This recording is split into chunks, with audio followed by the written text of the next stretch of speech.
ബീഹാർ തെരഞ്ഞെടുപ്പിൽ നിന്നുള്ള ഏറ്റവും പുതിയ വിവരങ്ങൾ, ബീഹാറിൽ നിന്നുള്ള ദൃശ്യങ്ങൾ കൂടി കണ്ടുകൊണ്ടിരിക്കുന്നു. ഇപ്പോൾ ബി.ജെ.പിക്ക് 70ആയി സീറ്റ് ലീഡ് നില ഒരല്പം വ്യത്യാസം സംഭവിച്ചിരിക്കുന്നു. ഈ മണിക്കൂറിൽ വരുന്ന തെരഞ്ഞെടുപ്പ് കമ്മീഷന്റെ ഇതനുസരിച്ച് 71 ആയിരിക്കുന്നു. വീണ്ടും 47 JDUക്ക്, RJD 64, കോൺഗ്രസ് 23, LJP 2 എന്ന രീതിയിലാണ് കണക്കുകൾ. ഇതുവരെ എണ്ണിയത് 95 ലക്ഷം വോട്ടുകളാണ്. ഇനി എണ്ണാനുള്ളത് 3.15 കോടി വോട്ടുകളുമാണ് ഉള്ളത്. ഏതായാലും പോളിംഗ് കൗണ്ടിംഗ് വൈകുമെന്നും കാരണം അത് രാത്രിയോടുകൂടി മാത്രമേ അന്തിമ ഫലം വരാൻ സാധ്യതയുള്ളൂ എന്നും തെരഞ്ഞെടുപ്പ് കമ്മീഷൻ തന്നെ വ്യക്തമാക്കുകയും ചെയ്തിട്ടുണ്ട്. അതായത് നമ്മൾ നേരത്തെ ചൂണ്ടിക്കാട്ടിയതുപോലെ തന്നെയാണ് ഇതുവരെ എണ്ണിയത് 95 ലക്ഷം വോട്ടാണെങ്കിൽ ഇനി എണ്ണാൻ ബാക്കിയുള്ളത് 3.15 കോടി വോട്ടാണ് എണ്ണാനുള്ളത്. അതായത് ഒരു 25% ആകുന്നതേയുള്ളൂ, 4-1 അടുക്കുന്നതേയുള്ളൂ. കാര്യം 1 കോടിയെങ്കിൽ കഴിഞ്ഞാൽ മാത്രമേ കൃത്യം 4-1 ആവുകയുള്ളൂ, 25% ആവുകയുള്ളൂ. അതുകൊണ്ട് തന്നെ US തെരഞ്ഞെടുപ്പിനെ പോലെ ദിവസങ്ങൾ നീണ്ടില്ലെങ്കിൽ പോലും മണിക്കൂറുകൾ നീളും എന്നുള്ളത് ഉറപ്പാണ്. മാറി മറിയാനുള്ള എല്ലാ സാധ്യതയും ഇപ്പോഴും നിലനിൽക്കുകയല്ല. തീർച്ചയായും. കാരണം എനിക്ക് തോന്നുന്നത് ഈ വൈകിട്ടോടെ അറിയും അല്ലെങ്കിൽ രാത്രിയോടെ അറിയുമെന്ന് മുഖ്യ തെരഞ്ഞെടുപ്പ് ഓഫീസർ പറയുമ്പോഴും ഈ കണക്കുകൾ വെച്ച് നോക്കിക്കഴിഞ്ഞാൽ ഇപ്പോൾ എണ്ണാനുള്ള വോട്ടുകളുടെ കണക്ക് കൂടി കഴിഞ്ഞാൽ നമ്മൾ കഴിഞ്ഞ നിയമസഭാ തെരഞ്ഞെടുപ്പിൽ മധ്യപ്രദേശിൽ സംഭവിച്ചതുപോലെ തന്നെ ഇന്ന് രാത്രി മുഴുവൻ ഈ വോട്ടെണ്ണൽ തുടരുക. അങ്ങനെ കൃത്യമായ കണക്കുകൾ നാളെ രാവിലെയോടെ വ്യക്തമാകുന്ന ഒരവസ്ഥ. പ്രത്യേകിച്ചും ഈ വളരെ കുറഞ്ഞ, നമ്മൾ നേരത്തെ പറഞ്ഞു 55ഓളം മണ്ഡലങ്ങളിൽ 1000-ൽ താഴെ ലീഡിലാണ് കഴിഞ്ഞ വർഷങ്ങളിൽ ഇതിന് മുൻപുള്ള തെരഞ്ഞെടുപ്പുകളിൽ ജയിച്ചിട്ടുള്ളത്. അപ്പോൾ ആ ഒരു മേഖല നോക്കുമ്പോൾ തീർച്ചയായിട്ടും നോക്കിക്കഴിഞ്ഞാൽ നമുക്ക് ഇവിടെയെല്ലാം തർക്കങ്ങളുണ്ടാവാം. അതുപോലെ തന്നെ വീണ്ടും വോട്ടിംഗ് അല്ലെങ്കിൽ കൗണ്ടിംഗ് ഉണ്ടാവാം. ഇതെല്ലാം വെച്ച് നോക്കുമ്പോൾ ഇന്ന് രാത്രി മുഴുവൻ ഇത് വോട്ടെടുപ്പ് നീളാൻ തുടങ്ങിയിട്ട് 5.5 മണിക്കൂറോളം ആവുകയാണ്. സാധാരണ രീതിയിലെല്ലാം ഈ സമയമാകുമ്പോൾ നമുക്കൊരു കൃത്യമായ ട്രെൻഡ് ഏത് രാഷ്ട്രീയ പാർട്ടികൾക്കൊപ്പം എന്നെല്ലാം ചർച്ച ചെയ്യേണ്ടത്. പക്ഷെ അതിന് വ്യത്യസ്തമായി അമേരിക്കൻ തെരഞ്ഞെടുപ്പ് പോലെ തന്നെ ഇത് എപ്പോൾ തീരുമെന്നുള്ള ചോദ്യം ആദ്യം കോവിഡ് എങ്ങനെ ലോകത്തെ മാറ്റിമറിച്ചു, തീർച്ചയായും ഇന്ത്യയിലെ തെരഞ്ഞെടുപ്പിനെ എങ്ങനെ കോവിഡ് മാറ്റിമറിച്ചു എന്നുള്ളത് തെളിയുകയാണ്. നമുക്കൊപ്പം ശ്രീ ബിനോയ് വിശ്വം തുടരുകയാണ്. 2 സംഗതികളാണുള്ളത്. ഒന്ന്, RJD നയിക്കുന്ന മഹാഗഡ്ബന്ധൻ എന്ന മഹാസഖ്യത്തിന് ഇതിലെ ആംബിയൻസ് ഉണ്ടെങ്കിൽ ഒന്ന് കുറച്ചു കൊടുക്കണം. PCR ശ്രീ ബിനോയ് വിശ്വം കേൾക്കാമോ? ശ്രീ ബിനോയ് വിശ്വം, അതായത് ബിനോയ് വിശ്വത്തിന് ശരിക്കും കേൾക്കുന്നില്ല എന്ന് പറയുന്നത് ഈ മുദ്രാവാക്യം വിളിയുടെ ശബ്ദമാണ് അദ്ദേഹം. നേരത്തെയുള്ള ആ ദൃശ്യങ്ങളുടെ ആംബിയൻസ് ആണ്. അതൊന്നും മാറ്റാമെങ്കിൽ നമുക്ക് അദ്ദേഹത്തിലേക്ക് തിരിച്ചു വരാം. ആ സാങ്കേതിക ഒരു പ്രശ്നങ്ങളെല്ലാം കഴിഞ്ഞ ശേഷം എന്ന് വിചാരിക്കുന്നു. വളരെ പെട്ടെന്ന് തന്നെ തിരിച്ചു വരാം.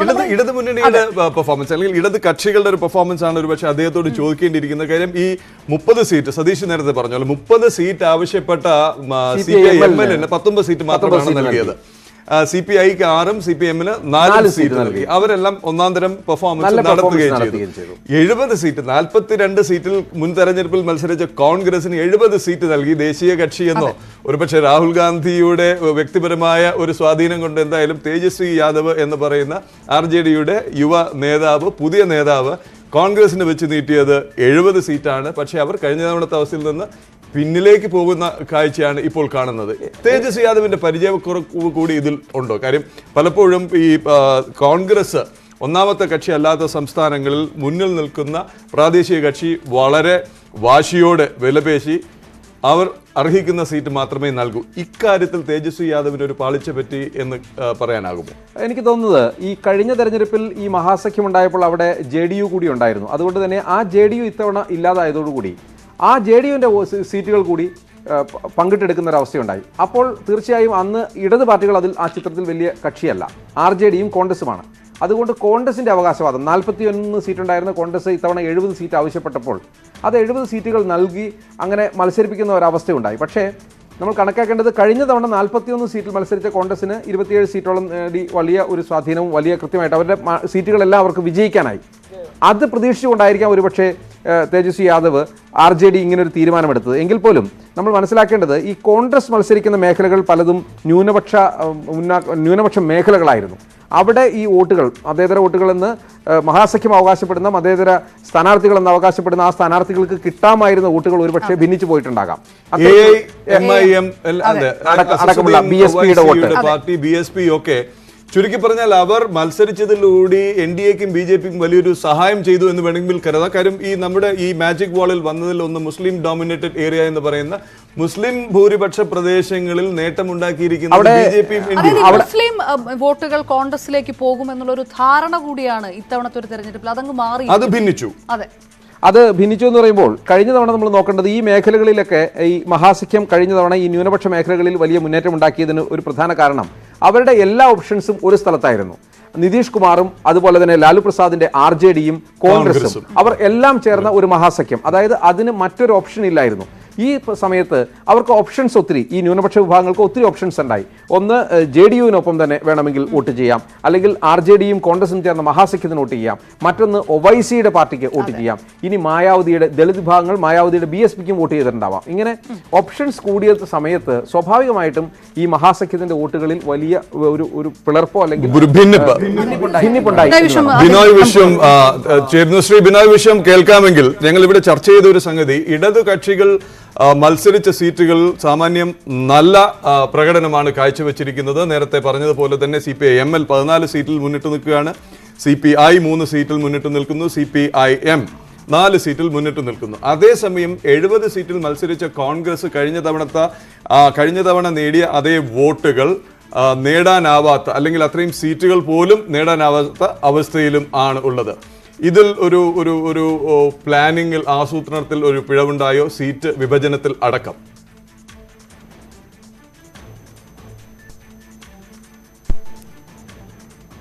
ശ്രീ ബിനോയ് വിശ്വം, താങ്കൾ കേൾക്കാമെങ്കിൽ. എനിക്ക് നല്ലവണ്ണം കേൾക്കാനായില്ല. എന്നെ കേൾക്കുന്നുണ്ടോ നിങ്ങൾ? താങ്കളെ കേൾക്കാം. അതായത് ഞാൻ ചോദിച്ചത് CPI, CPM, CPI-ML ഈ 3 കക്ഷികളും കിട്ടിയ സീറ്റുകളിൽ നല്ല പ്രകടനം കാഴ്ചവെച്ചു. അതേസമയം കഴിഞ്ഞ തവണത്തെ 42 സീറ്റിൽ നിന്ന് വളരെയധികം വർദ്ധിപ്പിച്ച് 70 സീറ്റ് ലഭിച്ച കോൺഗ്രസ് കഴിഞ്ഞ തവണത്തെ അത്രയും സീറ്റുകളിൽ പോലും മുന്നിട്ട് നിൽക്കുന്നുമില്ല. അപ്പോൾ ഈ സീറ്റ് വിഭജനത്തിൽ ഒരു പാളിച്ചയുണ്ടായി എന്ന് താങ്കൾ കരുതുന്നുണ്ടോ? ആ പാളിച്ചയെ പറ്റി ഒരുപാട് പറയണ സമയമല്ല ഇത്, പക്ഷെ സത്യമാണത്. ഈ സഖ്യത്തിന് വേണ്ടി ഇടതുപക്ഷം കാണിച്ച വലിയ വിട്ടുവീഴ്ചയുണ്ട്, വലിയ വിട്ടുവീഴ്ച. ആ വിട്ടുവീഴ്ച ഏറ്റവും വേറെ കാണിച്ച പാർട്ടി ഞങ്ങളുടെ പാർട്ടിയാണ്, CPI ആണ്. CPM-ഉം CPI-ML-ഉം എല്ലാം ആ വിട്ടുവീഴ്ച കാണിച്ചു.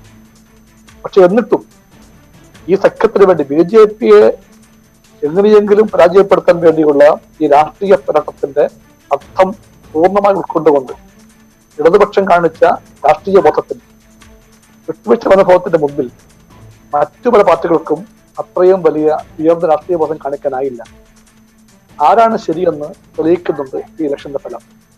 ഞാൻ CPI-ML-നും CPI-ക്കും CPI-M-നും ഇടയിൽ ഒരു വര വരയ്ക്കുന്നില്ല.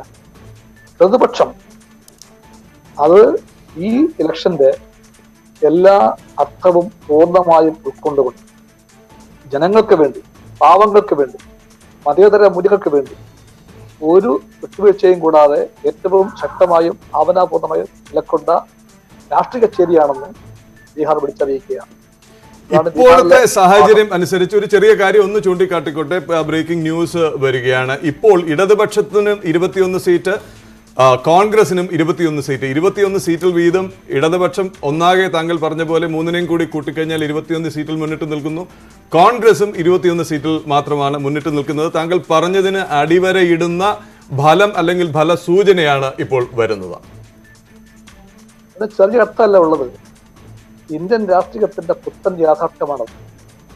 ഈ യാഥാർത്ഥ്യം മനസ്സിലാക്കാൻ കോൺഗ്രസിന് കഴിയണം. ഞങ്ങൾ കോൺഗ്രസിനെ അതിന്റെ ഗൗരവത്തിൽ കാണാൻ ഇപ്പോഴും തയ്യാറാണ്. പക്ഷെ ആ പാർട്ടി ഇപ്പോഴും ചിന്തിക്കുന്നത് അതിന്റെ ഭൂതകാലത്തിലാണ്. ആനപ്പുറത്ത് പണ്ടൊന്നും ഇരുന്ന പാർട്ടി ആയതുകൊണ്ട് പല ഘട്ടങ്ങളിലും കോൺഗ്രസ് പാർട്ടിക്ക് ഇന്ത്യൻ രാഷ്ട്രീയത്തിലെ വമ്പിച്ച യാഥാർത്ഥ്യങ്ങളോട് പുലർത്തേണ്ട യാഥാർത്ഥ്യബോധം കാണിക്കാൻ പറ്റില്ല. ബീഹാറിലും പറ്റിയില്ല. അതാണ് ഞങ്ങളടക്കമുള്ള എല്ലാവരുടെയും ചിലവിൽ കോൺഗ്രസ് പാർട്ടി 70-ന് വേണ്ടി വാശി പിടിച്ചു. ആ വാശി കോൺഗ്രസിനെ മാത്രമല്ല, ഈ BJP വിരുദ്ധ മഹാഗഠബന്ധനെ സഹായിച്ചോ ഇല്ലയോ എന്ന് കോൺഗ്രസ് പാർട്ടിക്കാകുമെങ്കിൽ ആ പാർട്ടി ചിന്തിക്കണം, പഠിക്കേണ്ട എല്ലാ പാഠങ്ങളും പഠിക്കണം. ഞങ്ങൾ ആ പാഠം പഠിക്കണ്ടേ? യെസ് റൈറ്റ്, തീർച്ചയായും ശ്രീ ബിനോയ് വിശ്വം. എനിക്ക് തോന്നുന്നു വളരെ പ്രധാനപ്പെട്ട കാര്യം ശ്രീ പ്രതിപിള്ള, ഈ മോഡി റാലി നടത്തിയ സ്ഥലങ്ങളിലെല്ലാം ഒരു മോദി ഫാക്ടർ കൃത്യമായിട്ട് വർക്കൗട്ട് ചെയ്തിട്ടുണ്ട് ഇത്തവണ. ആ രീതിയിലാണ് BJP മുന്നേറ്റം. അപ്പോഴും ഇടത് കോട്ടകളിൽ ആ ഒരു ഇമ്പാക്റ്റ് ഉണ്ടാക്കാൻ മോദി ഫാക്ടർ കഴിഞ്ഞിട്ടുമില്ല. അങ്ങനെ ഒരു മുന്നേറ്റം ഇടത് പാർട്ടികൾക്കുണ്ടായിട്ടുണ്ട്. ഇത് നോക്കിക്കാണേണ്ടത് ഈ ഇടതു കക്ഷികൾ പെട്ടെന്ന് ഉദിച്ചുയർന്നതല്ല. ബീഹാറിൽ നല്ല ഇടത് വേരോട്ടമുള്ള പ്രദേശങ്ങളാണ്. CPI ഏറ്റവും വലിയ കക്ഷിയായിരുന്ന ഒരു കാലമുണ്ടായിരുന്നു, CPM അതുപോലെ ചില മേഖലകളിൽ ഒടുവിൽ ലാലു പ്രസാദ് യാദവിൻ്റെ പാർട്ടി എമർജ് ചെയ്ത് വരികയും ചില സഖ്യങ്ങൾ ഉണ്ടാക്കുകയൊക്കെ ചെയ്തപ്പോൾ ഇവർ ചോദിച്ച സീറ്റ് പോലും കൊടുക്കാൻ നേരത്തെ സതീഷ് പറഞ്ഞോളം മുന്നണിക്ക് പുറത്തു നിന്നവർ മത്സരിക്കുന്ന അവസ്ഥ പോലും ഉണ്ടായി. അത് മാറ്റി അവരെ ഒരു പരിധിവരെയെങ്കിലും അംഗീകരിച്ച് സഖ്യമായി മത്സരിച്ചപ്പോഴാണ് ഈ നേട്ടം ഉണ്ടാക്കാൻ കഴിഞ്ഞിരിക്കുന്നത്. അതുകൊണ്ട് തന്നെ പഴയ ഒരു ശക്തി, ഇപ്പോൾ ശ്രീ ബിനോയ് വിശ്വം ചൂണ്ടിക്കാട്ടിയതുപോലെ ഇതൊരു സ്വാഭാവികമായ ഒരു ഫലമാണ്. ശരിക്കും ഈ ബീഹാറിലെ കാര്യം പറഞ്ഞു കഴിഞ്ഞാൽ ഇടതു പാർട്ടികളുടെ കാര്യത്തിൽ തുടക്കത്തിൽ സ്വാതന്ത്ര്യത്തിന് ശേഷം വരുന്ന ഒരു സമയത്ത് ഉണ്ടായിരുന്ന ഇടതു പാർട്ടികളുടെ സ്വാധീനം, അല്ലെങ്കിൽ കേരളത്തിലൊക്കെ പറയുന്നത് പോലെ ഈ തൊഴിലാളി പ്രസ്ഥാനങ്ങൾ അല്ലെങ്കിൽ കർഷക തൊഴിലാളികൾ, ആ സാമ്പത്തികമായിട്ടുള്ള ഒരു അന്തരം, അതെല്ലാം വെച്ച് ഇടതു പാർട്ടികൾ വലിയ മുന്നേറ്റങ്ങളൊക്കെ നടത്തിയിട്ടുണ്ടായിരുന്നു. പക്ഷെ അവിടെ സംഭവിച്ചത് ഒരു വിഭാഗം ഇടത് നേതാക്കൾ അല്ലെങ്കിൽ ഇടത് പ്രവർത്തകർ അവർ അതിതീവ്രമായ ഒരു നിലപാടിലേക്ക് പോവുകയും മാവോയിസ്റ്റ് ആശയങ്ങളിലേക്ക് പോവുകയും അങ്ങനെ അക്രമത്തിൻ്റെ മാർഗത്തിലേക്ക് പോവുകയും ചെയ്തപ്പോഴാണ് ഇടത് പാർട്ടികൾക്ക് വലിയ തോതിൽ അതിനോട് ഒരു തിരിച്ചടി ഉണ്ടായത്. എന്നാൽ ഇപ്പോൾ അതിൽ നിന്ന് മാറിക്കൊണ്ട് എനിക്ക് എൻ്റെ തന്നെ ഒരു അനുഭവം പറഞ്ഞു കഴിഞ്ഞാൽ, ഈ 2015 നിയമസഭാ ഇലക്ഷന് പോകുന്ന സമയത്ത് ഗയ ജില്ലയിൽ വലിയ മാവോയിസ്റ്റ് സ്വാധീനമൊക്കെ ഉള്ള ഒരു മേഖലയാണ്. ആ ഗയ ജില്ലയിൽ മാഞ്ചി എന്ന് പറയുന്ന മണ്ഡലത്തിൽ ചെല്ലുന്ന സമയത്ത് അവിടെ ഇപ്പോഴും നമ്മളിവിടെ പണ്ട് കാണുന്ന ജന്മി കുടിയാൻ ബന്ധവും അതുപോലെ തന്നെ കുടികിടപ്പും എല്ലാം ഉണ്ട്. അപ്പോൾ ആ മേഖലയിൽ ഇപ്പോഴും വളരെ ചെറിയ പ്രവർത്തനമാണെങ്കിൽ പോലും ഈ CPIML, CPMO CPIO അല്ല, അതിനേക്കാൾ ഉപരിയായി CPIML ആണ് അവിടെ വളരെ കൃത്യമായ ഇടപെടലും സ്വാധീനവും നടത്തിക്കൊണ്ടിരിക്കുന്നത്. അതിൻ്റെ കൃത്യമായി വളരെ വർഷങ്ങളായി നീണ്ട് പ്രവർത്തിച്ചതിൻ്റെ ഒരു ഫലം മാത്രമാണിത്. അത് പലപ്പോഴും ഇവർ ഇത്തരത്തിലുള്ള ഒരു ഏതെങ്കിലും സഖ്യത്തിൻ്റെ ഭാഗമായി മത്സരിക്കാറില്ല, അല്ലെങ്കിൽ CPM ഇതിനു മുമ്പ് തനിച്ചാണ് മത്സരിച്ചിട്ടുള്ളത്. അപ്പോൾ ഒന്നിച്ചു വന്നപ്പോൾ ഈ വോട്ടുകളെല്ലാം കൂടി ഒന്നിച്ചു ചേർന്നപ്പോൾ അതിൻ്റെ ഒരു ഫലം കണ്ടു എന്ന് നമുക്ക് പറയേണ്ടി വരിക. ശ്രീ ബിനോയ് വിശ്വം, അപ്പോഴും ഈ ന്യൂനപക്ഷ മേഖലകളിൽ ഒരുപക്ഷെ ന്യൂനപക്ഷ വോട്ടുകൾ കോൺഗ്രസിലേക്ക് പോകേണ്ട ഒരു സാഹചര്യം, അങ്ങനെയുള്ള ഒരു ധാരണകളെല്ലാം തിരുത്തിക്കൊണ്ട് ഇപ്പോൾ ഓവൈസിയുടെ പാർട്ടിയെല്ലാം ആ ഒരു പിടിച്ചെടുക്കലിലേക്ക് കാര്യങ്ങൾ പോയി. അത് സഹായമാകുന്നത് തീർച്ചയായും NDAക്കാണ്, അത് BJPക്കാണ്. അങ്ങനെയുള്ള ഒരു ചില മാറ്റങ്ങൾ കൂടി ഈ തെരഞ്ഞെടുപ്പിൽ ബീഹാറിൽ നിന്ന് വരുന്നുണ്ട്. എങ്ങനെയാണ് കാണുന്നത്? ആ ഗൗരവമുള്ള കാര്യം നമ്മോട് പറയുന്നത് BJPയുടെ താപസത്തെ പറ്റിയാണ്. ഇലക്ഷനീയറിങ്ങിലും തന്ത്രങ്ങളിലും BJPക്കുള്ള RSSനുള്ള ഒരു കുശാഗ്ര ബുദ്ധിയെപ്പറ്റി, അത് കണ്ണിങ്നെസ് ആണ്. ആ കണ്ണിങ്നെസിന്റെ തെളിവാണ് നമ്മൾ കണ്ടത്.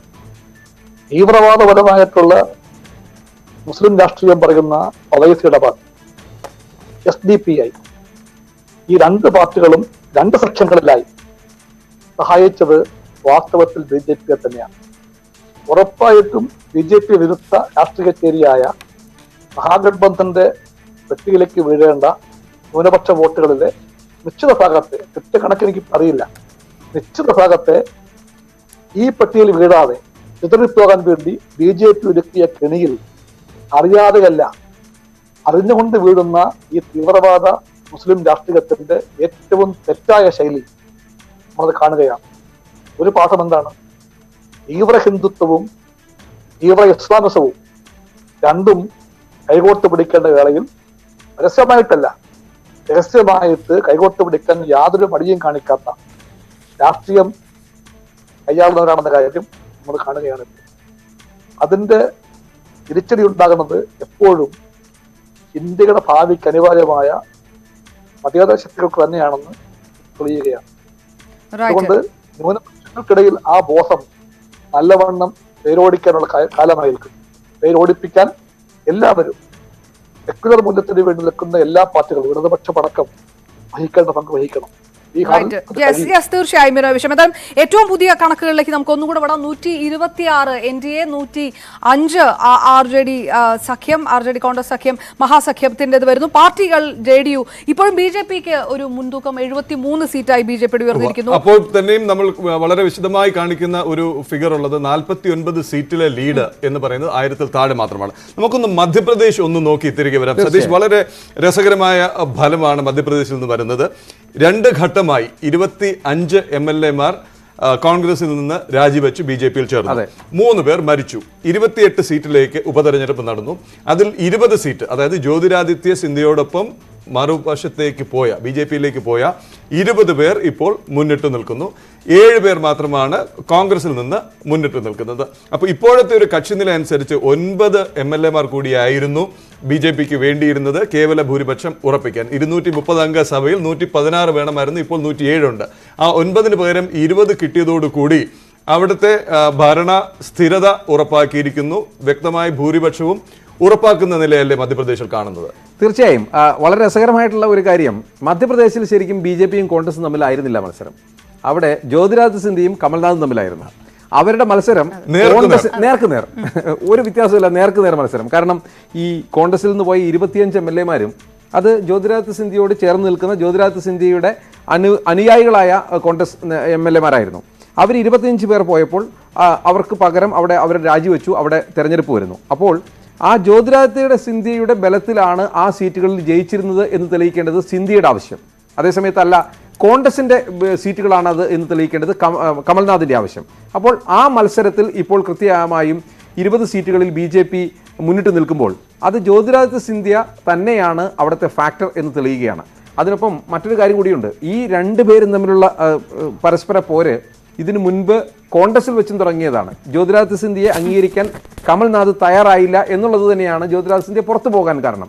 അപ്പോൾ 2 നേതാക്കൾ തമ്മിലുള്ള ഒരു മത്സരമായി മധ്യപ്രദേശിലെ ഉപതെരഞ്ഞെടുപ്പിനെ അങ്ങനെ നമ്മൾ കുറച്ച് കാണിക്കുകയല്ല എങ്കിൽ പോലും അങ്ങനെ വേണമെങ്കിൽ നമുക്ക് അതിനെ വലിയൊരു ആശ്വാസമാണ്. അതിനിടയിൽ സിന്ധ്യയും BSP-യും തമ്മിൽ ചില ധാരണകളുണ്ട്. സിന്ധ്യയ്ക്ക് ആശ്വാസം എന്നതിനേക്കാൾ ഉപരി സിന്ധ്യയ്ക്ക് BJP-യിൽ വിലപേശലിനുള്ള വലിയ ഒരു സ്വാധീനം കൂടി ഉണ്ടായിരിക്കുന്നു. കാരണം 20 സീറ്റുകളിൽ തനിക്ക് ഒറ്റയ്ക്ക് മത്സരിക്കാം. അത് കോൺഗ്രസ് ആയാലും BJP ആയാലും തന്റെ MLA-മാർ തനിക്ക് സ്വാധീനമുണ്ട് എന്ന് പറയാൻ എന്ന് തെളിയിക്കാൻ കഴിയുന്ന ഒരവസ്ഥ കൂടിയാണ് ഉണ്ടായത്. ഈ ഒരു നിമിഷം ഇപ്പോൾ ദേശീയ ഉപ തെരഞ്ഞെടുപ്പ് കമ്മീഷണർ മാധ്യമങ്ങളെ കാണുകയാണ്. ഒന്ന് നോക്കാം എന്തെങ്കിലും സുപ്രധാനമായ കാര്യങ്ങൾ പറയാനുണ്ടോ എന്ന്. How many rounds of counting have finished by 1 PM? And under normal circumstances, how many rounds of counting would have been finished by now? I think every AC, the round depends upon the number of polling booths which it has. So it would be very difficult to answer specifically related to these issues.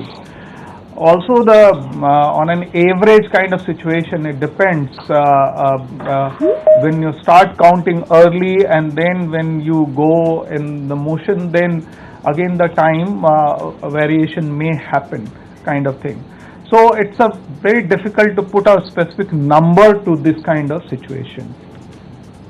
There's a question on postal ballots. How many postal ballots were received this time? And please provide a corresponding figure for the 2015 election.